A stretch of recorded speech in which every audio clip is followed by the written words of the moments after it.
What's going on, guys? It's Jimmy here, and welcome to our daily show where we discuss the fourth stimulus check update, the two new upcoming packages, the next infrastructure package known as the American Jobs Plan, and the next stimulus package known as the American Families Plan, as well as what is going on in the world today. We have a major announcement from the U.S. House of Representatives, yes, and an announcement from the Senate. First, let's start with the Senate. So, a day or two ago, the Senate voted down to start a committee to look into the January 6th insurrection. They had the majority votes, they had 54 votes, but because of the filibuster, you need 60 votes to pass a normal vote in the Senate, except for when you're going the reconciliation route, which is probably what they're going to do for the next stimulus package. So, they voted down basically looking into what happened on January 6th. Not enough Republicans voted for it, only 4 Republicans. However, the Senate did just vote with unanimous consent, passing a resolution to start a probe into COVID-19 origins and how it began. As you can see here, the Senate last night passed a resolution calling for a probe into the origins of COVID-19 amid renewed attention over a theory that the virus came from a lab in China. The resolution, which passed by unanimous consent and was spearheaded by Senator Roger Marshall, a Republican from Kansas, and Kirsten Gillibrand, a Democrat from New York, calls for the World Health Assembly to conduct a probe into the origins of COVID-19. The legislation adds that if an investigation is not approved by the World Health Assembly, the U.S. and, quote, willing partner governments and experts will instead launch an inquiry. Quote, it is outrageous that a comprehensive investigation on the origins of COVID-19 has still not been carried out. With the World Health Assembly meeting this week, we must get a full investigation into the outbreak. Quote, if China continues on its path of cover-up, we must begin planning a full investigation, including with partners around the world. There must be a thorough and transparent investigation into the origins of COVID-19 pandemic. Obstruction is completely unacceptable. Our resolution makes clear that the U.S. believes the previous World Health Organization investigation was flawed and that there must be accountability, and all potential origins of this virus, including a lab leak, must be fully investigated. By the way, this resolution comes 2 days after the Senate passed legislation requiring the Office of the Director of National Intelligence to declassify information about the origins of COVID-19. So yeah, let me know your thoughts on this. Do you think we'll ever get an official answer and actually get down to actually the truth of what happened and where the virus came from? Did it come from a lab leak in China? Was there foul play there? Will we ever know the true story? I mean, more than just speculation. Oh yeah, that's what I think will happen. Like absolute proof. Do you think that will ever happen? And if it does, do you think we'll ever get China to pay restitution for millions of deaths across the world? Yeah, and again, remember last week, former President Donald Trump said that China should pay for the next stimulus package and the next stimulus check. So it's a long shot, but we would at least like to know what actually happened and if there's accountability to be held.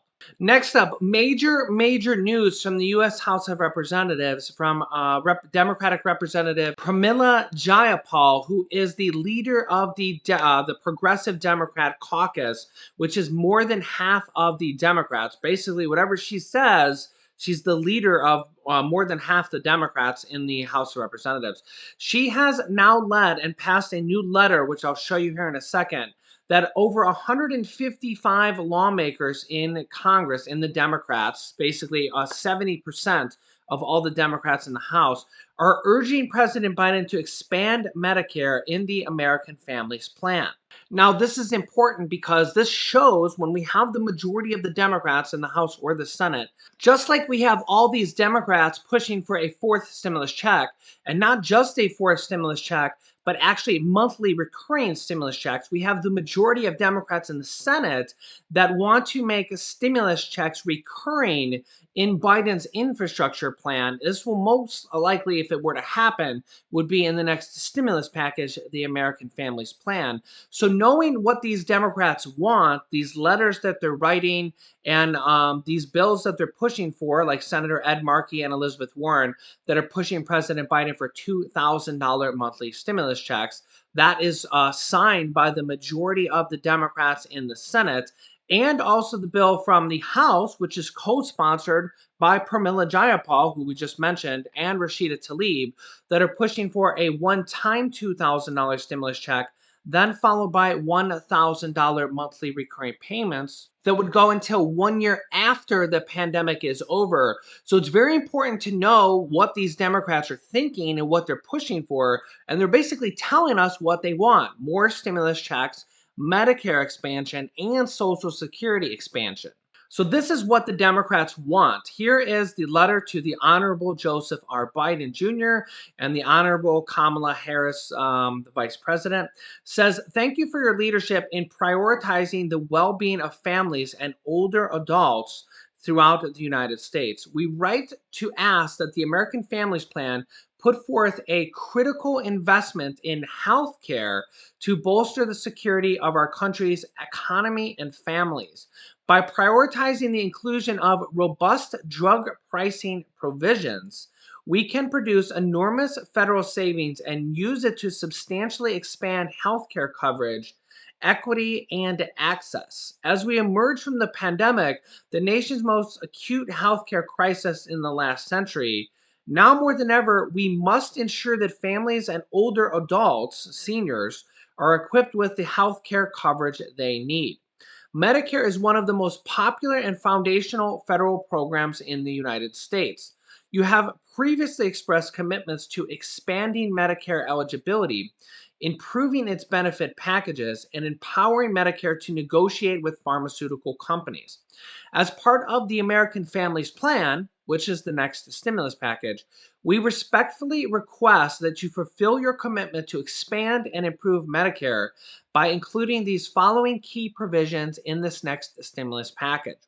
Expand Medicare by lowering the eligibility age. Improve Medicare benefits to include dental, vision, hearing, and an out-of-pocket cap. Empower Medicare to negotiate drug prices for all Americans. Lowering the Medicare age would provide immediate coverage for millions of older adults who are still uninsured or underinsured. Researchers at Stanford University found out that there's a sudden jump in the diagnosis of cancer among individuals who reach age 65 due to the fact that many older adults delay care for financial reasons until they have Medicare coverage.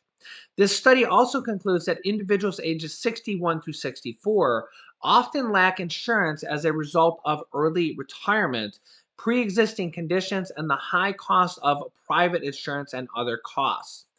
Additionally, up to 25% of adults in this age group have become uninsured or have experienced a gap in medical coverage prior to becoming eligible for Medicare. Lowering the Medicare eligibility age to age 60 could enable an additional 23 million people to access Medicare coverage.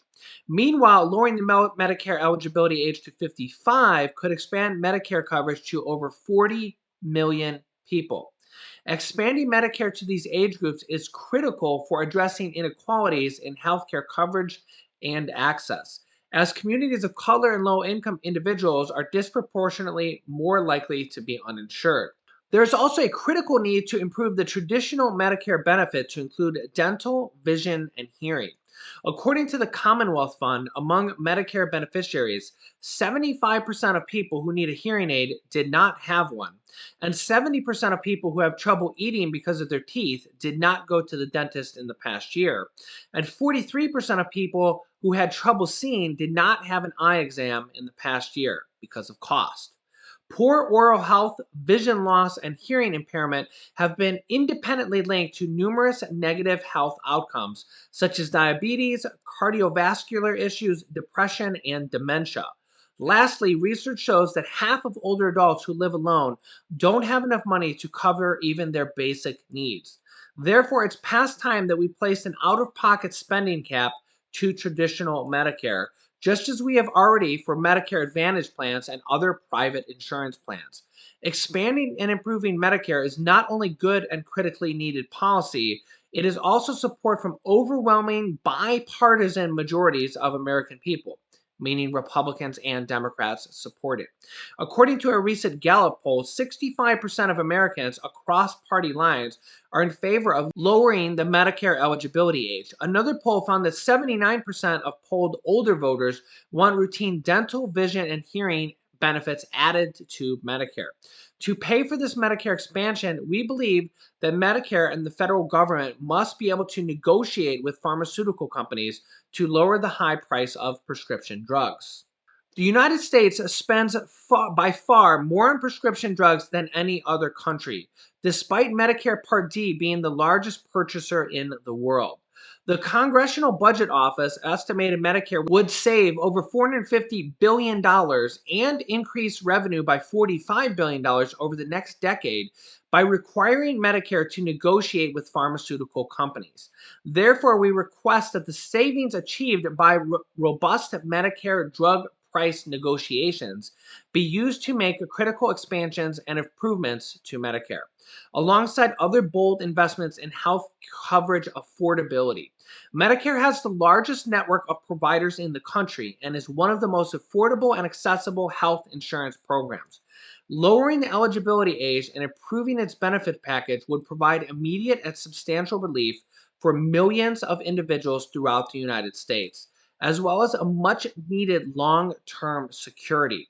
Now is a historic opportunity to make an important expansion of Medicare that will guarantee health care for millions of older adults and people with disabilities struggling with the health and economic realities of the pandemic. Therefore, we are asking you to prioritize the expansion and improvement of Medicare in the next stimulus package, the American Families Plan. We strongly support this investment and stand ready to help your administration make it a reality. Signed by Representative Pramila Jayapal, the leader of the Progressive Democratic Caucus, and over 150 different Democrats. Now, this is really good news because this shows us what they want to do in the next package. We continue to see Democrats pushing for a fourth stimulus check, a monthly stimulus check, with more and more support coming on online every single day for the fourth stimulus check. I think worst case scenario, if they're going to have to probably negotiate only amongst the Democrats, we are going to see a fourth stimulus check. I think worst case scenario, it might be just a single stimulus check. Best case scenario, it might be a monthly stimulus check. This is in addition to the monthly stimulus checks that are already going out for the child tax credits. That's already passed, but just for 1 year in 2021, $250 per month starting on July 15th for children ages 6 through 17. Again, this is already passed for 1 year, and $300 per month for children under the age of 6. That is separate. Okay, that is separate. That's in addition to all these other things they're pushing for: a forced stimulus check, these extra Medicare benefits, and lowering the eligibility age of Medicare, and the Social Security increase. President Biden himself has a plan to raise all Social Security beneficiaries to $1,341 per month minimum as a minimum benefit for anybody on Social Security. So we continue to see what the Democrats want in this next package. Now, what these Democrats are thinking is so important because they're going to be the ones that vote on this bill, and they need all the Democrats in the House and the Senate to come together and pass this next stimulus package and the infrastructure package the same way they passed the third stimulus check package. In fact, the White House says that a possible fourth stimulus check, or they say that a fourth stimulus check, is up to Congress, and Congress can put it in this next package if they want, as well as this Medicare and Social Security expansions. In fact, President Joe Biden also said just about a week or so ago that the weak jobs report and the weak retail sales report makes it clear that there is the need for more stimulus. So these letters are a really good thing because they give us an exact glimpse into what these Democratic lawmakers are thinking. Remember, The third stimulus check package was passed without a single Republican. So all the Democrats need to do is negotiate amongst themselves. And when we see these Democrats coming out and saying week after week or day after day that they want a fourth stimulus check in this next package or monthly stimulus checks, they want Medicare expansion in this next package, they want Social Security increases in this next package. Now, whether all those things make it into this next package, there's about 15 different things. That's really only just three of them. They also want 2 years of free college, 2 years of free preschool, student loan debt forgiveness, all sorts of different things for this next stimulus package. I don't think every single one of them will make it in this next package. But the good news is that the Democrats are already talking about another stimulus package after this because they're saying that even if the pandemic was completely over, even if the virus was completely gone tomorrow, the economic recession and the economic recovery is likely going to take at the bare minimum a year or two. I mean, back in 2009, 2008, 2009, from that recession, it took over 4 years for unemployment to get back to normal. So even if we cut that in half by multiple stimulus packages, we're still looking at 2 years of an economic recovery just to get back to where we were before the pandemic. And that's if the virus was just completely gone. So even if, and you'll hear a lot of people saying the pandemic's over, there's no need for stimulus. That's completely wrong because there's two different parts of what's going on. There's the virus and the medical pandemic, and then there's the economic crisis, which again, the last recession was just an economic crisis. When you think about the Great Depression of 1929 and the Great Wall Street crash and everything, there was no virus. It was just an economic recession, an economic crash. Okay. So this portion over here, besides the virus, can actually be worse to a country. I mean, think about the Great Depression. In fact, from the Great Depression, we actually got some good things out of it. It's kind of like you learn a hard lesson and you come out of it stronger, right? And we got Social Security and the unemployment and all sorts of different government programs that didn't exist before then. So back in that depression, or if you lost your job back in the Great Depression, there was no unemployment money.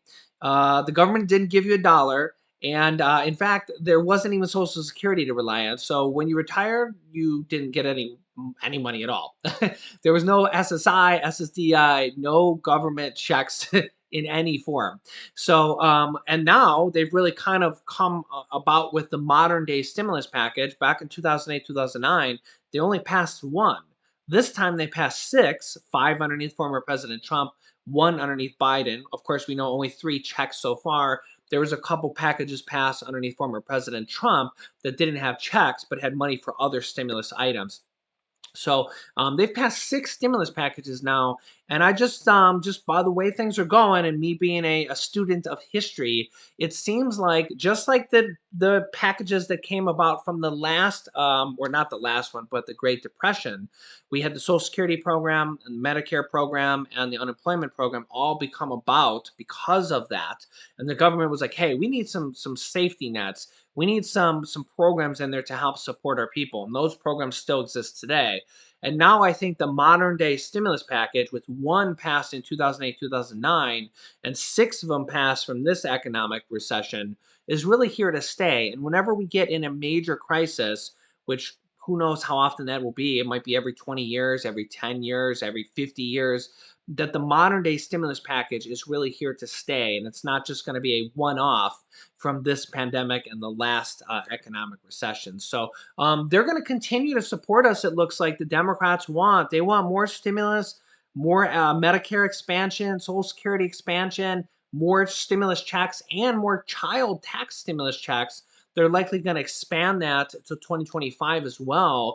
And the child stimulus checks or child support from the government look like they're going to be continuing on for years and years to come. It'll just become a new normal, or a new normal, similar to Social Security and Medicare and unemployment benefits. When they first came about, everybody was like, "This is crazy.